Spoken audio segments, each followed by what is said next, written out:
laki-laki itu akan berbuat yang terbaik kalau dia sudah muncul komitmen. Beda dengan perempuan. Perempuan itu mungkin tidak terlalu perlu komitmen untuk mencintai, tapi laki-laki perlu komitmen untuk mencintai. Maka cara yang paling pas untuk Anda melihat keseriusan seseorang laki-laki adalah dia mau komitmen atau tidak. Kalau dia nggak mau komitmen, ini bukan laki-laki yang baik. Gampang saja. Laki-laki yang baik, laki-laki yang serius, itu laki-laki yang punya komitmen. Kapan mau nikah dengan saya? Tanggal ini, bulan ini, insya Allah.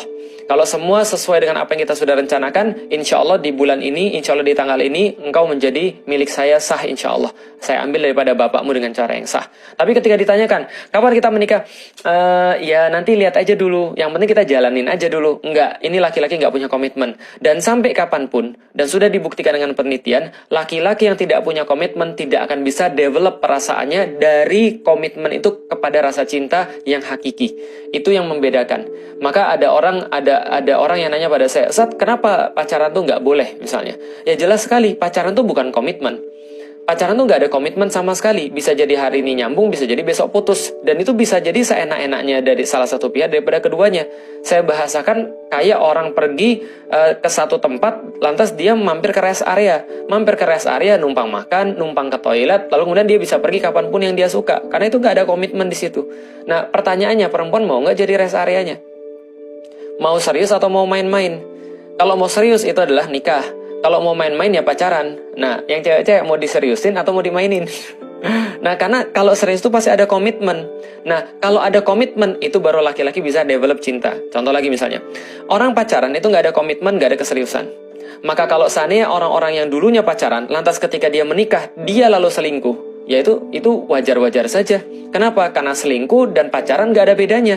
Itu proses yang sama. Sama-sama bukan mahram, sama-sama satu hubungan yang tidak ada statusnya, sama-sama satu hubungan yang nggak ada komitmennya, sama-sama satu hubungan yang nggak halal, ya nggak? Sama-sama satu hubungan yang diem-diem. Bisa jadi backstreet, bisa jadi kemudian nggak ketahuan dan segala macam, tapi ini tidak ada komitmen yang jelas. Maka kalau ada orang yang pacaran, itu adalah maksiat. Ketika dia sudah nikah, dia ulangi maksiat yang sama, jangan heran. Jangan salahkan siapapun selain diri Anda. Kenapa? Karena Anda sudah memilih orang yang sudah berani bermaksiat kepada Allah. Kalau sama Allah aja dia berani bermaksiat, apalagi cuma sama manusia. Kalau sama Allah saja yang maha melihat, dia masih bisa mau untuk mengakali Allah. Dia masih bisa untuk menyembunyikan diri dia kepada daripada Allah. Dia merasa bahwa dia nggak dilihat Allah. Apalagi cuma sama manusia, gampang banget nyembunyiin password HP. Lalu kalau maksiat pergi ke puncak, kalau maksiat pergi ke kota yang lain, atau pergi ke negeri yang lain.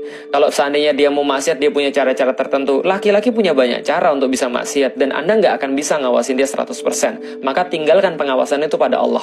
Bagaimana kita tahu bahwa pengawasan itu ada pada Allah? Ketika seorang laki-laki itu dari awal menunjukkan komitmen bahwa dia ketaatannya hanya pada Allah Subhanahu wa Ta'ala, sehingga ketika dia taat pada Allah, dia memilih Anda, karena Anda juga menaati Allah.